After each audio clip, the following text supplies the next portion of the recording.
Russia Ukraine యుద్ధంలో America ద్వంద్వ వైఖరి తేటతెల్లమైంది. ఐక్యరాజ్యసమితి వేదికగా అమెరికా రష్యాకు మద్దతుగా నిలిచింది. ఉక్రెయిన్ యుద్ధంలో రష్యాను దురాక్రమణుడిగా పేర్కొంటూ ఐక్యరాజ్యసమితిలో పెట్టిన తీర్మానానికి వ్యతిరేకంగా అమెరికా ఓటు వేసింది. యూరప్ మిత్ర దేశాలను కాదని ట్రంప్ సర్కార్ రష్యా అనుకూల వైఖరిని ప్రదర్శించడం ఇప్పుడు సంచలనంగా మారింది. మరోవైపు పుతిన్ను తాను నియంత అని పిలిచేందుకు అంగీకరించను అని పదాలను తాను అంత తేలికగా ఉపయోగించనున్నారు. కానీ ఉక్రెయిన్ అధ్యక్షుడు జెలెన్స్కీని మాత్రం కొద్ది రోజుల క్రితం నియంత అని, ఆయన వల్లే యుద్ధం ప్రారంభమైందంటూ కీలక వ్యాఖ్యలు చేశారు.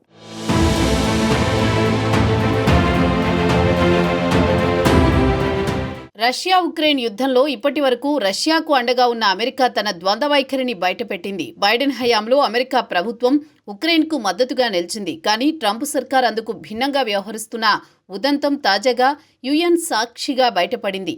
ఉక్రెయిన్పై రష్యా చేస్తున్న దురాక్రమణను వ్యతిరేకిస్తూ యూరప్ దేశాలు ఐక్యరాజ్య సమితిలో ఓటింగ్ నిర్వహించారు. అయితే ఈ ఓటింగ్కు ఎన్నో దేశాల మద్దతు పలికితే అమెరికా మాత్రం వ్యతిరేకంగా ఓటు వేసి అందరికీ షాక్ ఇచ్చింది.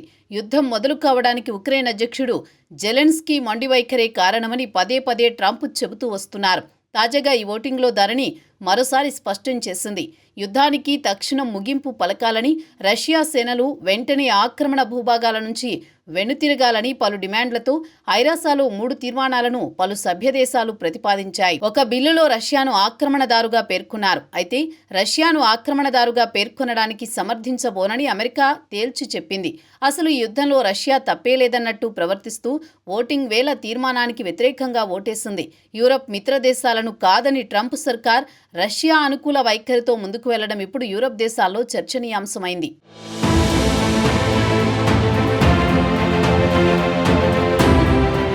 రష్యా సైన్యం తమ ప్రాదేశిక స్థలాల నుంచి వైదొలగాలని ఉక్రెయిన్ చేసిన ఒక తీర్మానాన్ని ఉపసంహరించుకునేలా అమెరికా ఒత్తిడి చేసినట్టు తెలుస్తోంది. యూరప్ దేశాలు చేసిన మరో తీర్మానంలో ఓటేయకుండా అమెరికా దూరంగా ఉండిపోయింది. అమెరికా యూరప్ దేశాల మధ్య సంబంధాలు సన్నగిల్లుతున్నాయనేది ఐరాసా వేదికగా మరోసారి బహిర్గతమైంది. చర్చలు, సంప్రదింపుల ద్వారానే యుద్ధాన్ని ముగించాలని మొదటి నుంచి కోరుకుంటున్న భారత్ సైతం ఓటింగ్కు దూరంగా ఉండిపోయింది. ఉక్రెయిన్ ప్రవేశపెట్టిన ఈ తీర్మానంపై ఓటింగ్లో 176 దేశాలు పాల్గొనగా 93 దేశాలు అనుకూలంగా ఓటేశాయి. రష్యా, అమెరికా, ఇజ్రాయెల్, ఉత్తర కొరియా సహా 18 దేశాలు వ్యతిరేకంగా ఓటేశాయి. Bharat, China, Iran, Iraq, Bangladesh, Qatar, Syria, United Arab Emirates సహా 65 దేశాలు ఓటింగ్కు దూరంగా ఉండిపోయాయి. యుద్ధం కారణంగా భారీగా ప్రాణనష్టం జరిగిందని, ఇరు దేశాల మధ్య శాంతికి ప్రయత్నాలు చేద్దామంటూ అమెరికా ప్రతిపాదించిన తీర్మానానికి ఫ్రాన్స్ 3 సవరణలు సూచించింది. రష్యా కారణంగానే యుద్ధం మొదలైందని పేర్కొంది. దీనిపై స్పందించింది రష్యా. అసలు ఈ ఉద్రిక్తతలకు మూల కారణాలను ప్రస్తావించాలని రష్యా డిమాండ్ చేసింది. అయితే ఈ సవరణలను 93 దేశాలు సమర్థించగా 8 దేశాలు వ్యతిరేకించాయి. 73 దేశాలు ఓటింగ్కు దూరంగా ఉండిపోయాయి.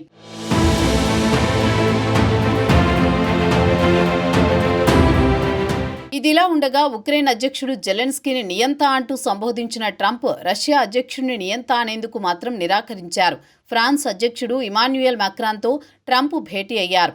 ఆ తర్వాత జరిగిన విలేకరుల సమావేశంలో ట్రంప్, మాక్రాన్ ఇద్దరూ పాల్గొన్నారు. పుతిన్ను నియంతగా భావిస్తున్నారా అని విలేకరులు అడిగిన ప్రశ్నకు ఆ పదాలను అంత తేలిగ్గా ఉపయోగించనని ట్రంప్ స్పష్టం చేశారు. తెలివిగా వ్యవహరిస్తే ఉక్రెయిన్లో యుద్ధం తొందరగా ముగుస్తుందని ట్రంప్ విశ్వాసం వ్యక్తం చేశారు. మనం స్మార్ట్ కాకపోతే అది కొనసాగుతూనే ఉంటుందని, లేదంటే ఇది 3వ ప్రపంచ యుద్ధానికి దారితీస్తుందని వ్యాఖ్యానించారు.